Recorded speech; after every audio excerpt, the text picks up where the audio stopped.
Antes de nós começarmos o nosso estudo propriamente dito, mas na semana passada, uma das colegas comentou acerca das pirâmides do Egito. Então, aí nós encontramos na internet, saiu essa semana, né, quer dizer, foi mais disseminado essa semana, que foi encontrado um documento datado de 4.500 anos, desculpa, e que descreve como a Grande Pirâmide foi construída. E esse é considerado um documento mais antigo que se tem notícia até o momento, e foi por alguém que participou do trabalho de construção das pirâmides. Então, nesse link, que é muito grande, mas se vocês procurarem no Google, vocês devem encontrar lá. E aí tem todo um documentário que, se não me engano, acho que foi a BBC, uma dessas grandes televisões que fez, e mostrando todo o trabalho dos cientistas em decifrar esse documento e também em realizar o trabalho não da construção da pirâmide como um todo, mas de realizar o transporte de alguns blocos sem a tecnologia moderna, né, com conhecimento da época. Então, muitas vezes, diante da falta de conhecimento que nós temos, nós tendemos a exacerbar um pouco a imaginação e aí acreditar a uma série de outros fatores. Mas, a princípio, não foi nada sobrenatural, nem alienígena que participaram da construção das pirâmides. Foram 20 anos de trabalho e, obviamente, a custas de muito trabalho escravo, provavelmente. Então, hoje o que a gente vai falar é sobre o nascimento da consciência, o tema, e que isso foi um estudo que se encontra no livro O Homem Integral, de Joana de Ângeles, e aí nós vamos trazer esse estudo. Só lembrando que o nosso próximo estudo vai ser semana que vem, dia 7/10, então nós dessa vez tivemos 3 sábados em carreirinha. A gente começa no Homem Integral, mas falando sobre mitos. Então tem um capítulo que Joana de Ângeles fala sobre os mitos e outro capítulo que ela fala sobre o nascimento da consciência, e uma coisa obviamente está interligada à outra. E ela, o que está entre aspas é tirado exatamente do livro de Joana, tá? Então ela diz o seguinte: a história do homem é consequência dos mitos e crendices que ele elaborou para a sobrevivência, para o seu pensamento ético. Essa informação é interessante e grave para nós, porque quando a gente pensa que a nossa história é consequência de mitos e crendices, nós passamos a perceber uma necessidade de avaliar a nossa própria vida. Então, muita coisa que nós temos como realidade não passa de um mito ou de uma crendice.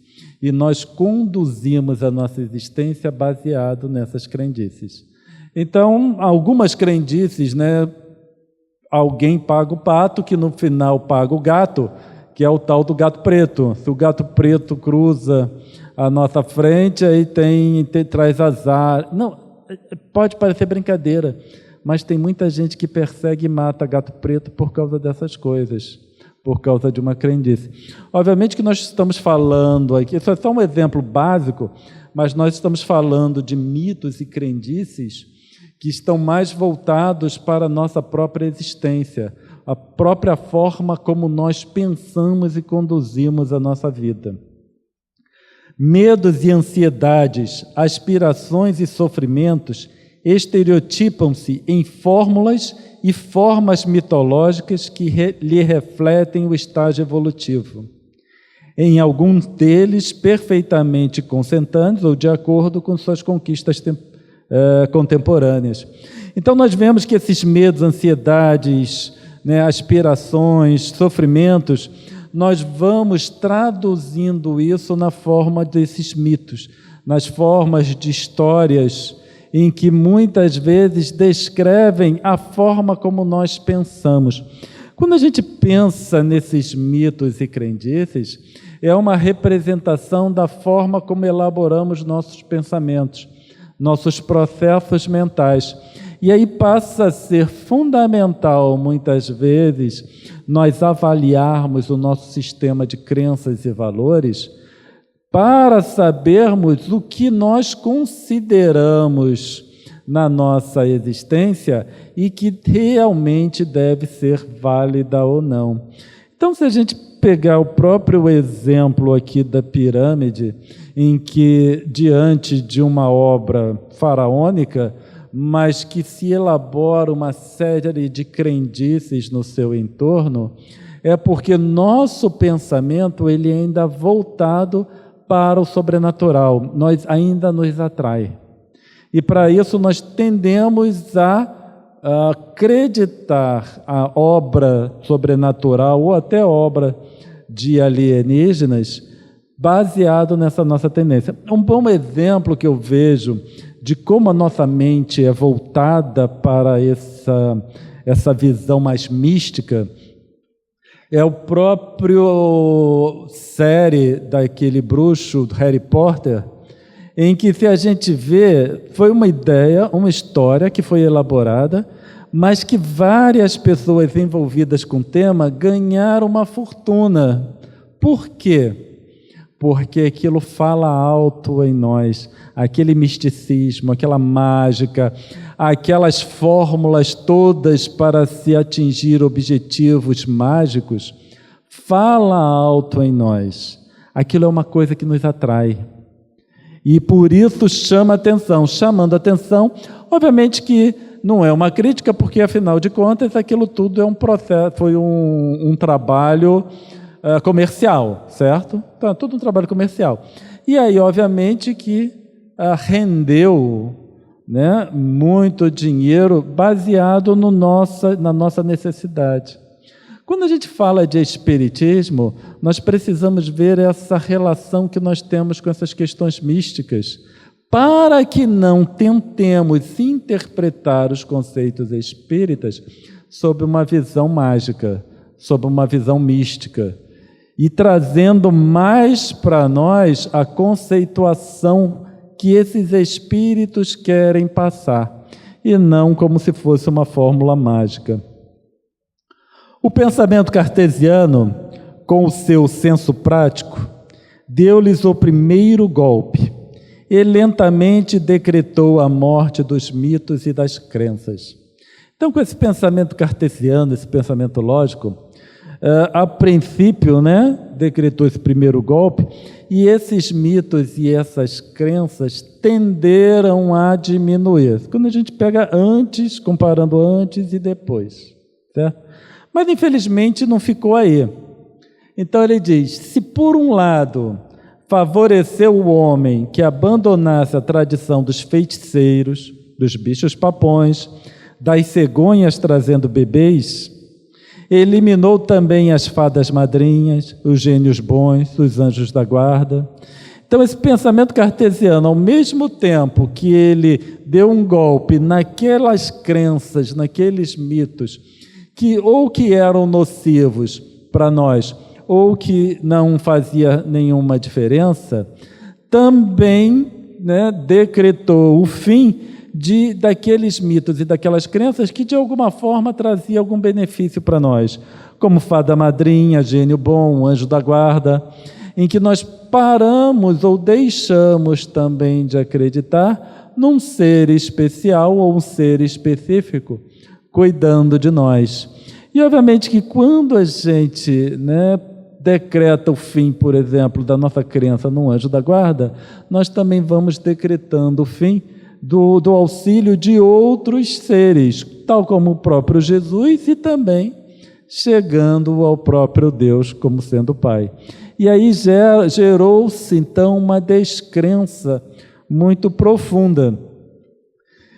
E quando, né, já se acreditava na morte dos mitos, então, quando se pensou que essa conceituação havia terminado, essa crença nessas histórias, nessas crendices, e a ciência, até hoje, ela estipulou o fim dessas crenças, então por isso que o cientista em si, ele gosta de dizer que ele não tem essas crenças, crendices e etc., que é um pensamento mais lógico, mas não todos, graças a Deus. Considerando-se as mentes adultas liberadas deles, eis que surge a tecnologia, e a mídia criaram outros odiernos. Então, outros mitos foram criados.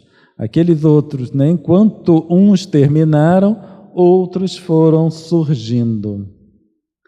Os super-homens, os He-Mans, os invasores marcianos, e aí a gente vê Joana de Ângeles até falando dessa ação desses alienígenas, os homens invisíveis, gerando personagens consideradas extraordinárias para o combate contra o mal, sem trégua, em nome de um bem incessante. Então foi surgindo uma série de outros mitos em que, no final, podem não ser tão benéficos assim para nós.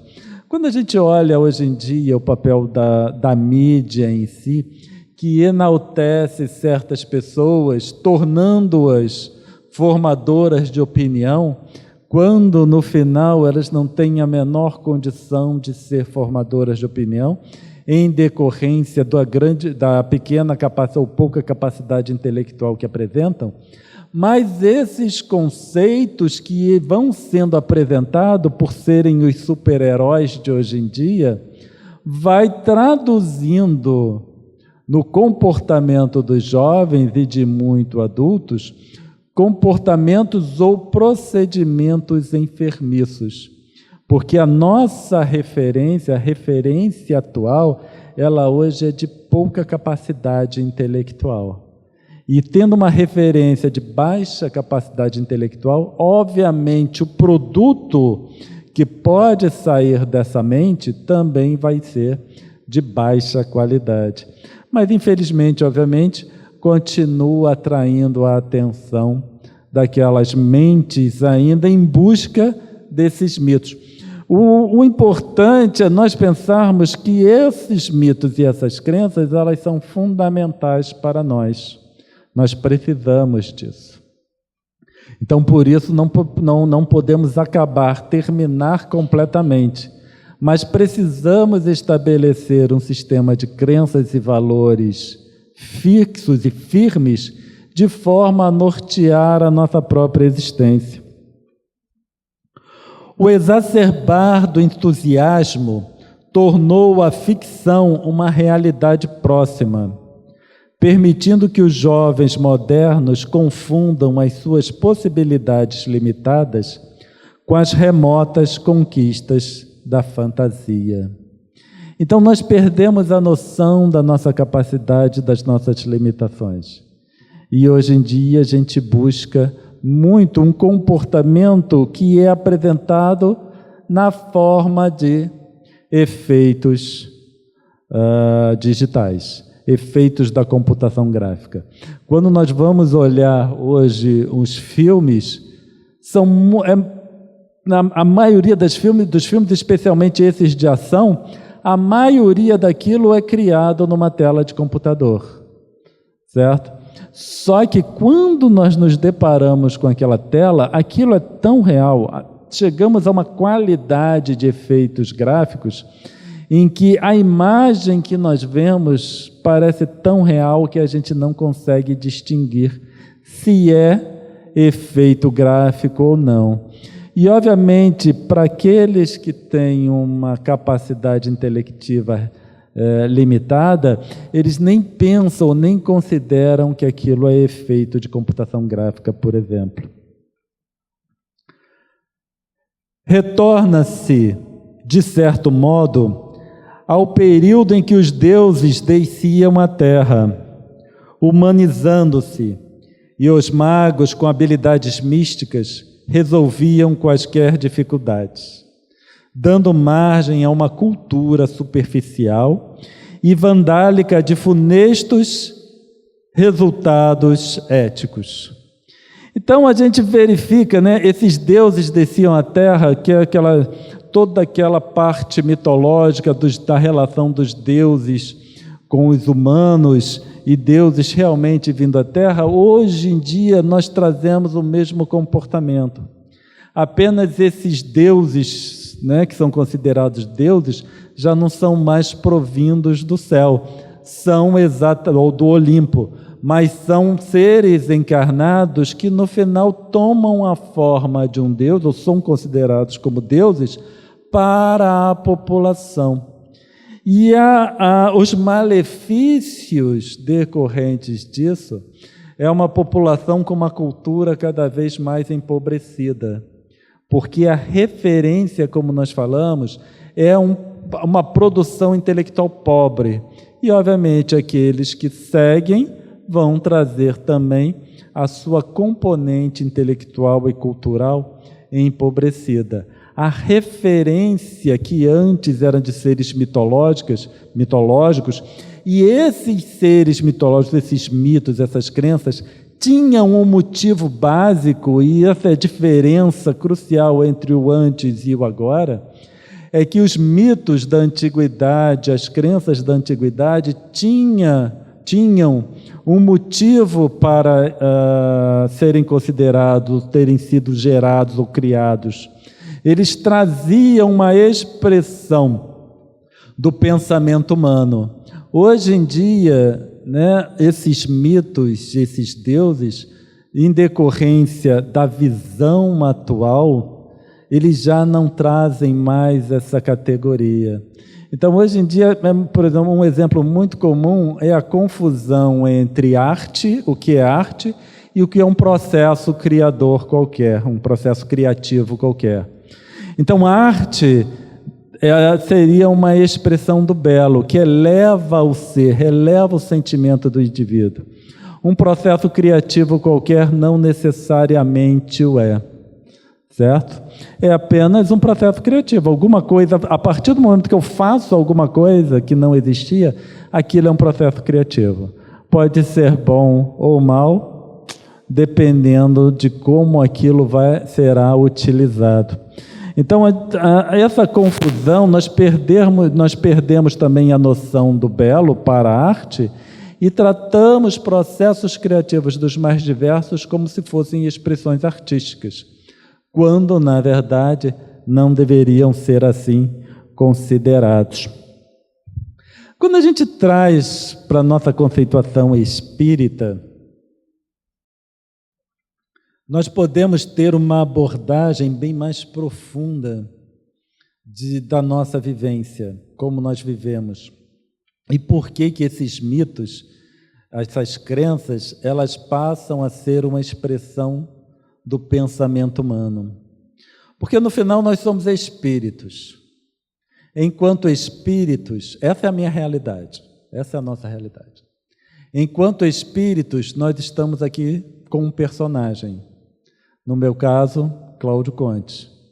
E cada um de vocês tem um personagem. Esse personagem é a forma como vocês, ou como nós, nos expressamos na matéria. Então, isso no final é uma história. A minha vida enquanto encarnado é uma história. Que será uma história com H ou uma história com E? Eu não vou entrar nesse mérito porque é altamente discutível. Vai depender da opinião de cada um, então a gente deixou em aberto. História ou história, que vocês quiserem, certo? Porque história com H é o que representa a realidade. História com E é algo que foi criado, certo? Para trazer uma história. Então, nesse processo encarnatório, e a gente vai trabalhar cada uma das nossas encarnações dessa forma, é a nossa expressão na matéria. E eu estou me expressando na matéria hoje de acordo com esse personagem, que é o Cláudio Conte. Só que além de nós temos outros seres também se expressando na matéria. E todos esses também possuem uma natureza espiritual.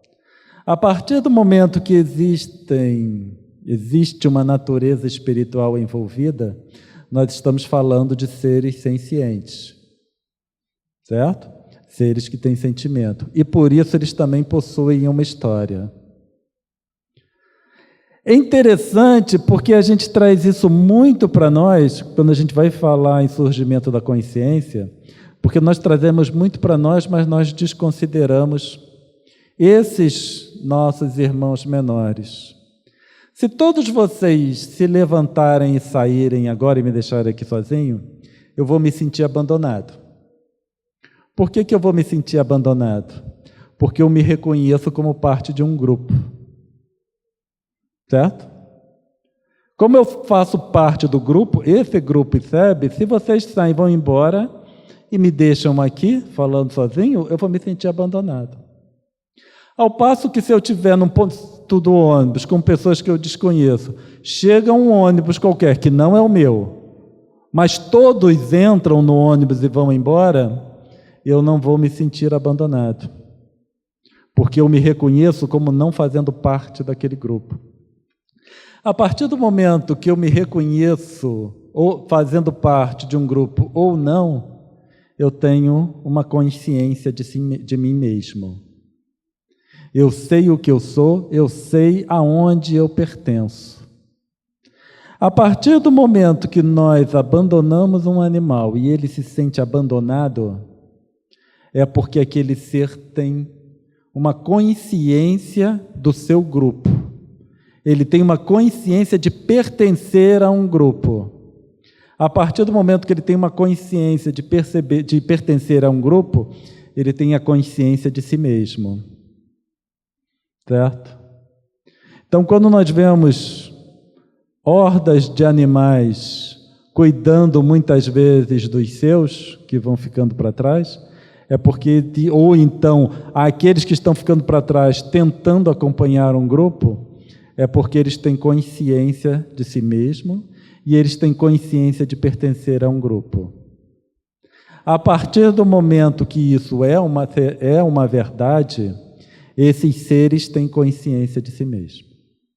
Se não me engano, foi em 2012, isso é fácil da gente analisar para nós espíritas. Em 2012, se não me engano, teve um congresso com neurocientistas e eles redigiram uma declaração atestando que os animais, obviamente é uma declaração longa, mas atestando os animais como seres sencientes, como seres que realmente têm um conhecimento de si. Eles têm uma noção da sua essência. Isso para nós não deveria ser novidade. Afinal de contas, o budismo já traz esse conceito há 2.500 anos atrás.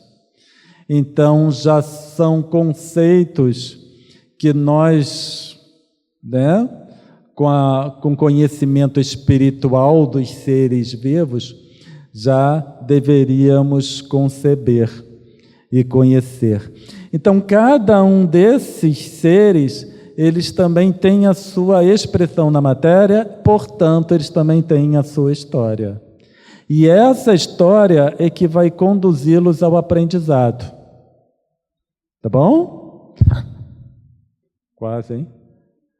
Na semana que vem nós vamos trabalhar um pouco esse conceito evolutivo, tanto dos animais quanto o processo evolutivo dos homens, né? Dos hominais. Tá certo? Então a gente passa a trabalhar com uma história. Essa história que é a minha vida, ela é voltada para eu aprender alguma coisa. Portanto, eu preciso prestar atenção na história. Porque é essa história que vai dizer o que vai, a história até hoje que vai dizer como será o meu amanhã. E minha história de hoje que vai dizer também como será o meu futuro. Então, se eu não estou satisfeito com minha história, eu mudo essa história. História em 3 níveis. A história no processo encarnatório é essa que eu vivo, é essa história que eu vou construindo, mas eu tenho que reconhecer que não é minha essência básica, não sou eu, é espírito, mas uma manifestação ou uma expressão desse espírito na matéria. Então é a história no processo reencarnatório. os mitos que são voltados para a demonstração dos nossos processos mentais. Então, eu analiso os meus mitos para que eu possa perceber como meus processos mentais são elaborados. E, obviamente, que eu também vou analisar os mitos da coletividade para ver aonde eu me encaixo. Certo? E o terceiro nível dessa história está no próximo slide, que é quando a gente considera essa história como sendo a realidade. E aí estabelece-se uma briga, sabe aquele cabo de guerra? Entre o espírito e o personagem que ele vive durante a encarnação. Quando a gente começa a considerar uma história como sendo a realidade, aí surgem as lutas internas, surgem os conflitos, que vai degenerar na perda da consciência, porque eu já perdi a noção da minha essência básica e já me considero fazendo parte da história. Todas as vezes que eu me considero um personagem de uma história qualquer, significa que eu estou perdendo a minha consciência no sentido de que eu já não me reconheço mais aonde eu pertenço. Certo?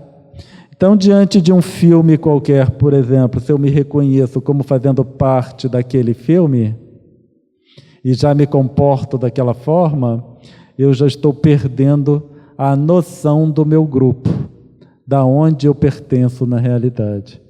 E isso vai significar uma perda da consciência. Eu já não me reconheço mais como o indivíduo que eu sou. Eu passei a viver uma personagem. Mesmo que eu não vá para o personagem do filme, mas eu sou o espírito. A partir do momento que eu reconheço Cláudio Conte como a realidade, significa que eu perdi a minha noção. Eu já me vejo como matéria, não me vejo mais como espírito. Se eu me vejo como matéria, não mais como espírito, eu perdi a noção consciencial do que eu realmente sou. Tá bom? E Joana de Ângeles, já no capítulo Nascimento da Consciência, antropológica e historicamente, a sobrevivência equilibrada do homem e da sociedade tem estado sempre vinculada à ideia de um mito central. E aí a gente verifica a importância desse mito, ato falho. Porque a sobrevivência equilibrada do homem está vinculada à ideia de um mito central. Então a gente verifica a importância desses mitos, porque esses mitos são as bases do nosso comportamento. Se eu pego o mito errado, obviamente meu comportamento vai ficar equivocado. No qual se aurem os valores éticos de sustentação das suas atividades e do seu equilíbrio. Então a gente verifica que esse mito vai servir como base para os valores éticos e a sustentação das nossas atividades com equilíbrio. É onde nós colocamos a nossa âncora. É o nosso sistema de crenças e valores em que nós ancoramos. Podemos, divagar para lá e para cá, mas a âncora ela precisa ser firme. Toda vez em que fatores adversos interferem nos mitos humanos, desacreditando aquele que sintetiza as suas aspirações, os homens se encaminham para o caos e se agridem e se perturbam, parecendo haver perdido o rumo. Então, todas as vezes que esses mitos sofrem uma interferência de tal monta que perdem a sua credibilidade, é como se puxasse o tapete do indivíduo. E aí ele fica sem rumo. E a partir do momento que o indivíduo está sem rumo, qualquer coisa é possível. Então, o que nós vivenciamos hoje é a falta de um sistema de crenças e valores ou de mitos bem estabelecidos para servir de guia para a humanidade. Enquanto, como nós falamos, né, estamos usando os mitos com baixa qualidade intelectual, consequentemente, as consequências podem ser danosas. E aí a gente volta para o cabo de guerra. Só que nessa situação, a personagem material está ganhando sobre a realidade espiritual do indivíduo. E aí o espírito se perde na história que é por ele mesmo contada. Então, no final, quem conta a minha história, Cláudio Conte, sou eu.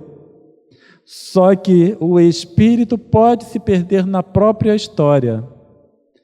E é interessante que nós criamos uma história, nós mesmos as criamos e nos perdemos nela. Por isso, obviamente, nós ficamos sem o chão, sem o tapete. Tá certo? Então, essa é a essência básica do motivo pelo qual nós precisamos ter um sistema de crenças e valores bem estabelecidos. Nós que somos espíritas, não estou querendo dizer que o espiritismo é único, mas nós que somos espíritas precisamos estar focados no espiritismo como a base ou o alicerce do nosso sistema de crenças e valores. E todas as vezes que a gente faz inserções equivocadas, nós, enquanto espíritos, vamos sofrer algum dano em consequência. O espiritismo não sofre, porque o espiritismo em si, ele é sólido, é o que foi trazido por esses espíritos. Quem sofre os danos somos das nossas inserções, somos nós mesmos. A partir do momento que nós permitimos que toda essa nossa necessidade mística passe a incorporar o nosso sistema de crenças e valores, o espiritismo, no caso. E aí nós vamos ficar, né, de alguma forma, perdidos nessa história que nós estamos criando, a história que o movimento espírita está criando. Só que como nós estamos criando, perdidos nela, nós tomamos aquilo como realidade. O problema disso tudo é, eu crio a história, mas como eu me perdi nela, eu tomo aquilo como verdade. E aí eu não consigo reconhecer o desvio. Isso a gente pensa assim, a gente tem que tomar cuidado para não acontecer. Mas foi isso que aconteceu conosco, quando nós adentramos no mundo de expiações e provas. Por que eu estou no mundo de expiações e provas? Por que vocês estão no mundo de expiações e provas?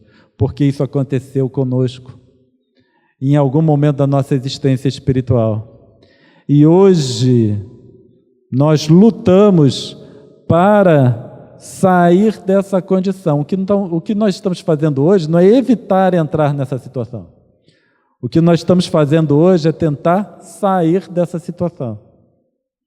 E por isso que essa é a nossa tendência. Incutir conceitos místicos, crendices, na nossa vida, porque foi isso que nós fizemos. É isso que nós consideramos como sendo válidos. Quando a gente fala que todo cuidado é pouco, porque que nós precisamos avaliar a nossa história, é que para nós podermos fazer a distinção entre o que é decorrente das crendices e o que é decorrente da minha ou da nossa realidade espiritual. A perda do mito expõe os conteúdos psíquicos, que alteram os objetivos das suas necessidades. Então a gente vê que a partir do momento que a gente perde esse mito, perde essa referência, os objetivos se alteram. Eu tenho outros objetivos que não necessariamente são válidos ou benéficos para mim, fazendo-os mergulhar no vazio ou no desinteresse, no prazer ou na alucinação do poder. O que a gente verifica na sociedade atual é uma vivência disso aqui. Um mergulho no vazio e no desinteresse, a busca do prazer e na alucinação do poder a qualquer custo. Em se considerando que nenhum desses objetivos planifica o indivíduo, ele passa a disputar a necessidade abrangente do despertar da consciência, interpretando os mitos menores nele jacentes. E aí a gente pode dizer que esse aqui é um estado que nós podemos nos encontrar. Cada um precisa se reconhecer nesse estado. A gente já percebe esse vazio, a gente já percebe esse desinteresse nas questões materiais. Quando a gente percebe isso, sinta um vazio interior, isso não é ruim.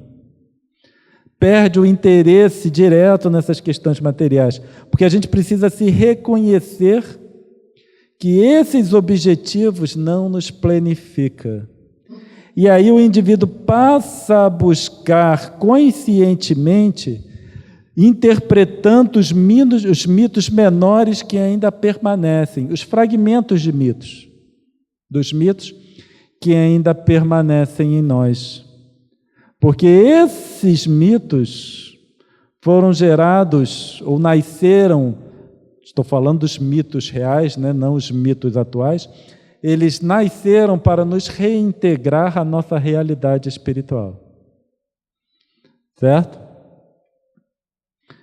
Então é aqui nessa situação que nós podemos nos encontrar, já perdidos, mas buscando retorno. E como a gente busca retorno? Reinterpretando esses mitos menores que ainda permanecem no nosso ser. Por isso que é fundamental nós prestarmos atenção na nossa história para reconhecer esses mitos e nos levar de volta à nossa realidade espiritual. Isso o Espiritismo, enquanto doutrina, faz de uma forma, sim, com uma maestria muito grande, melhor dizendo. Certo? Agora, a gente precisa estar atento para não deixar que essa degeneração de valores alterem a interpretação da conceituação básica do Espiritismo. Oportunamente, Jung voltou a esclarecer que a tarefa do homem é conscientizar-se dos conteúdos que pressionam para cima, vindos do inconsciente.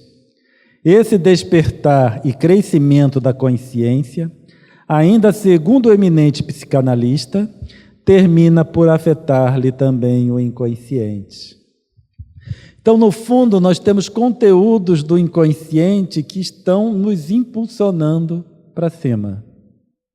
É a força das coisas que vai nos impulsionando no processo evolutivo. E aí a nossa tarefa é reconhecer esses pulsões que vêm de dentro, reconhecê-los como tal, reconhecê-los enquanto conteúdo, para poder conscientizá-lo. E isso vai ser o processo de individuação. E com isso nós vamos conseguindo montar esse quebra-cabeça e retornar a esse conceito da nossa realidade de uma forma mais completa, de uma forma mais total. Certo? Então, a tarefa do homem é conscientizar-se dos conteúdos, despertar e crescimento. Esse despertar, né, a tarefa do homem é trabalhar com despertar e o crescimento da consciência. Tá? Quando eu altero meu consciente, e é isso que ele diz, também afeta meu inconsciente. Porque uma coisa está atrelada à outra. Embora eu não tenha acesso direto, uma coisa interfere na outra. Se eu altero o meu consciente, vou também interferir no meu inconsciente. Ao mesmo tempo, esse inconsciente vai interferir no meu consciente de uma forma mais completa, ou melhor, certo? Então nós temos um círculo vicioso no sentido positivo. Meu consciente melhora a abordagem do inconsciente, que vai melhorar meu consciente, e a gente estabelece um ciclo para conseguir desvencilhar o ser espiritual da história que ele conta enquanto encarnado. Está ficando claro? Qual é a cor mais clara ou mais escura? Da direita ou da esquerda? Essa é fácil, né? Vocês sempre falam que eu falo coisa difícil aqui? Sempre não é essa reclamação? Que é muito difícil? Essa é fácil. Qual é o tom de cinza mais claro? O da direita ou da esquerda? Da direita, muito obrigado. Agora, qual é o tom de cinza mais claro?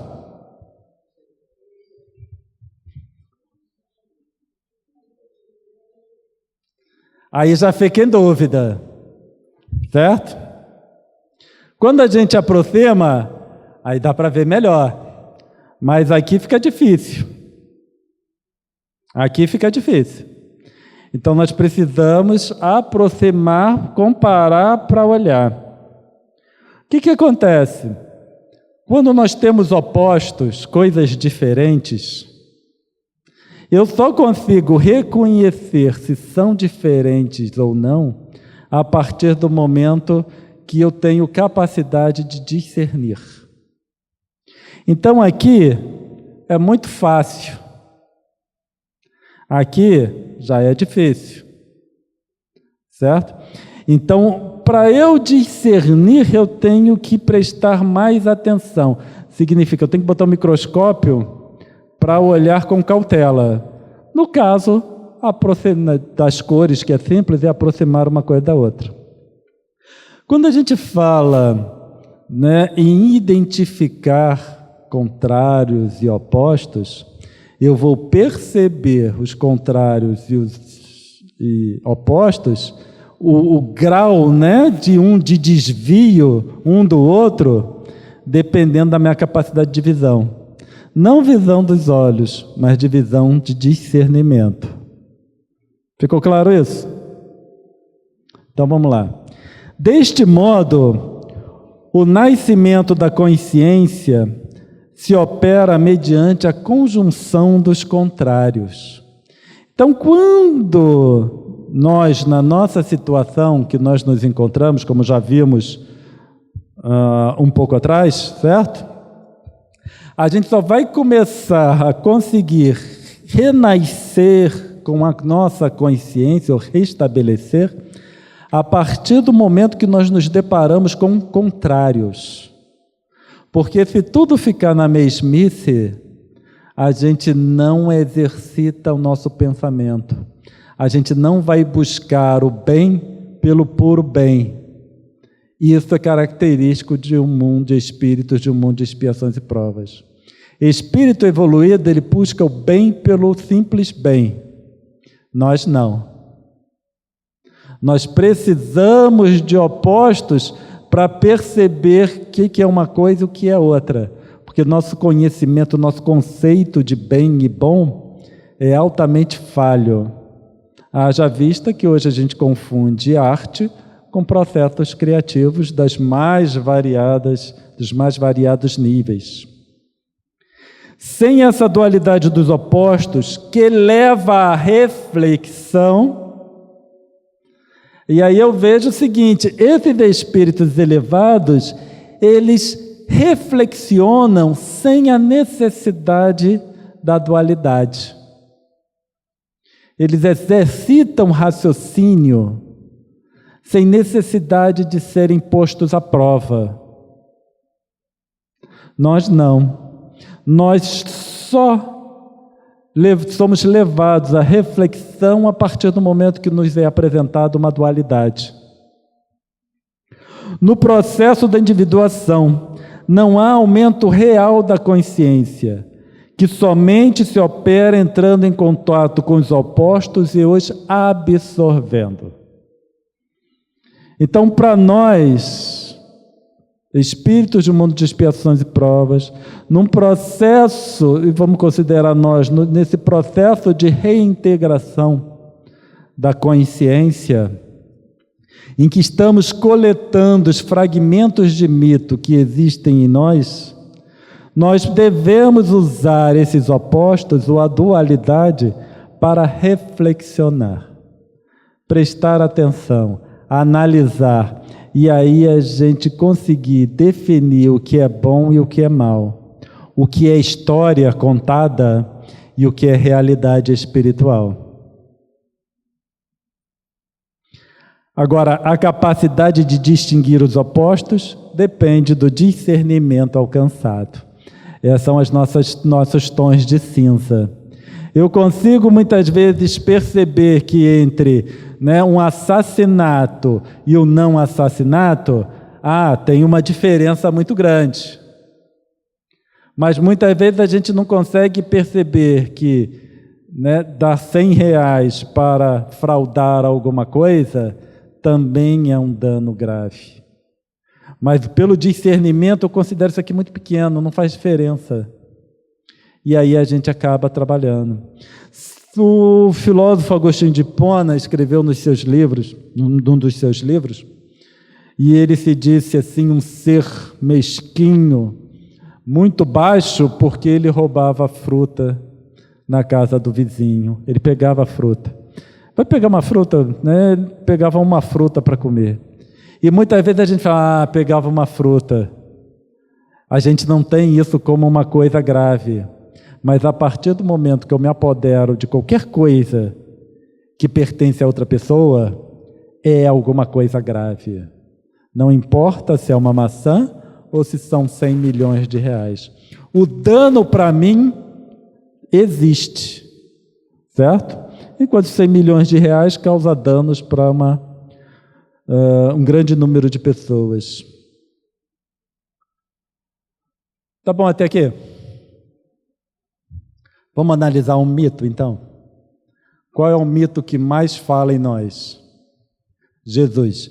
Quando a gente fala de Jesus como mito, não estou dizendo que ele não esteve encarnado entre nós, certo? Ele podia ter sido encarnado, ter estado encarnado entre nós e a gente nem ter ouvido falar dele, certo? Mas para nós hoje, hoje não, desde da sua encarnação, ele se tornou um mito. Ele se tornou um mito e tornou uma referência. E nós comumente trabalhamos com essa imagem, o símbolo cristão da cruz, Então, Jesus preso na cruz, a princípio consideramos como um ser bom, que foi injustamente castigado. E isso causa em nós uma certa comoção, certo?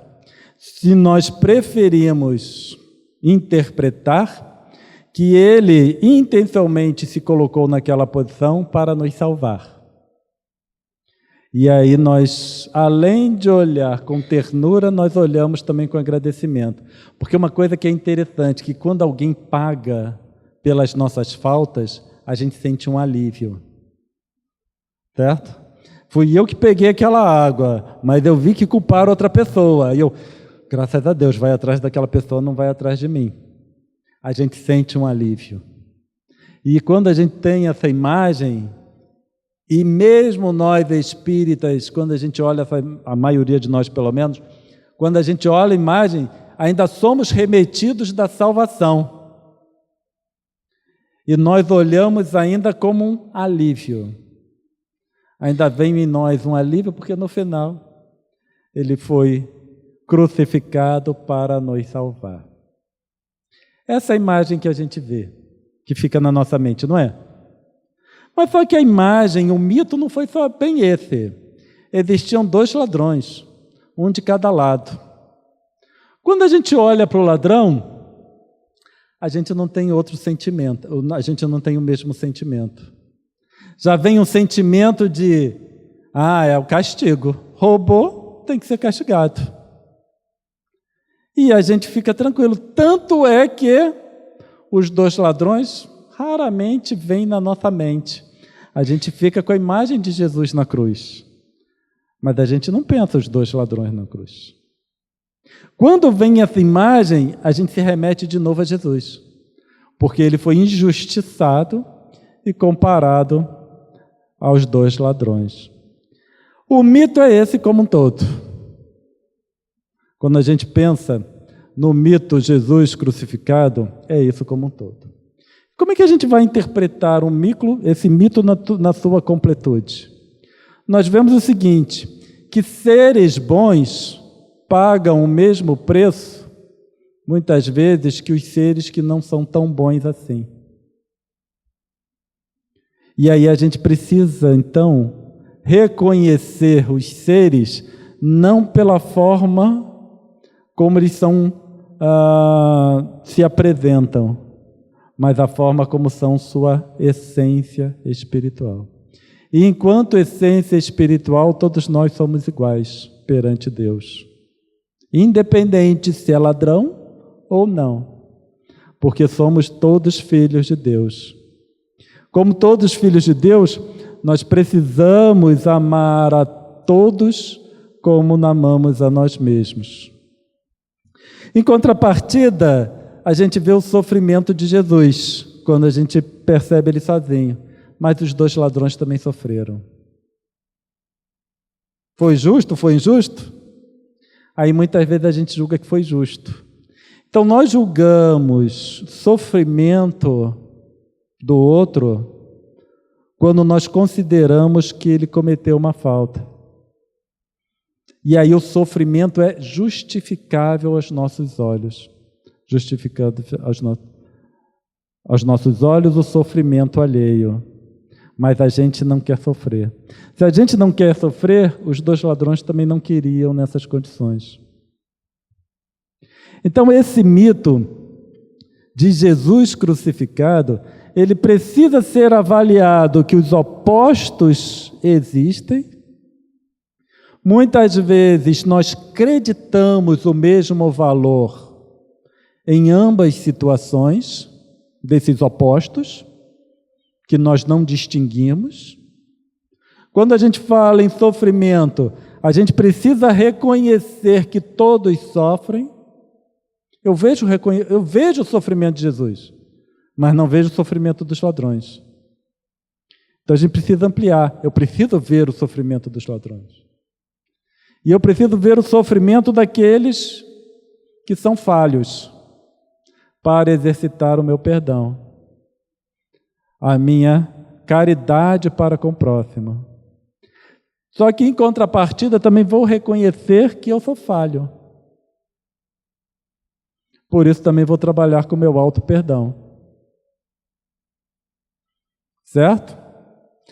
E quando Jesus diz, não julgueis para não serdes julgados, isso passa a ser fundamental para a nossa existência. Porque quando a gente julga, nós estamos incutindo em nós mesmos as penas que nós vamos sofrer. Tá bom? Então a gente pega Jesus enquanto mito e vamos realmente interpretá-lo, o mito, para podermos tirar deles o que nós precisamos para a nossa existência. Certo? A figura de Jesus, única e exclusivamente pregada na cruz, ela traz muito pouco, apesar do que possa parecer. Mas nós simplesmente temos a tendência o quê? De cortar e pegar só aquela parte que me interessa, ou que nos interessa. Então o que nós ficamos foi com resquício do mito. Certo? E esse resquício desse mito é só a figura de Jesus na cruz. Mas nós não, o restante, nós nos desfizemos dele. Nos mitos centrais de todos os povos, os opostos formaram a essência das suas crenças, dos seus conteúdos psíquicos geradores da consciência. Então, nos mitos centrais de todos os povos, os opostos são a essência, para que nós possamos avaliar, comparar. Então, a gente precisa ver a totalidade da situação, não apenas uma parte. Nós precisamos ver o todo, porque é o todo que vai me trazer o ensinamento, o todo que vai me trazer a compreensão, porque senão eu só fico com a informação. Lembra, acho que foi no estudo passado, ou em algum momento nós falamos isso, que eu posso conhecer toda a codificação, tudo decorado na minha cabeça, mas eu e os 5 livros não tem diferença alguma, porque é só uma fonte de informação. Eu só vou ser diferente dos 5 livros físicos quando eu entender pelo menos parte dessa codificação. Aí eu passo a ser diferente dos livros, porque os livros não entendem o que está escrito. Nós que entendemos. Enquanto a gente fica com uma parte desse nosso mito maior, que faz parte de nós, aí eu só tenho a informação. Mas eu preciso de 2 formas. Ou eu vivencio na minha história, enquanto encarnado, ou eu interpreto e entendo. É o amor apelador. Vocês já ouviram falar do amor, vai pelo amor apelador? Muitas vezes a gente pensa que o amor é só fazendo a caridade, entre aspas. Ir pelo amor é interpretar e entender os conceitos. Certo? Obviamente que a parte da atividade, né, de auxílio ao próximo é consequência, mas ela não deve ser o principal. Porque enquanto eu considerar aquilo como o principal, eu acredito naquilo a minha salvação, a fora da caridade não é salvação. Certo? Mas é a interpretação, por que eu preciso fazer? E aí a gente vai entender que aquelas ações não é caridade, não são caridade. A caridade é alguma coisa que existe no Espírito, como bem colocou Paulo. O homem deve adquirir o conhecimento para elevar-se do ser bruto, tornando-se o sujeito detentor da consciência. Não lhe bastará conhecer, mas também viver a experiência de ser o objeto conhecido. Não somente conhecer de fora para dentro, porém, vivenciar o que é conhecido, incorporando a sua realidade. Então não adianta só vivenciar de fora para dentro.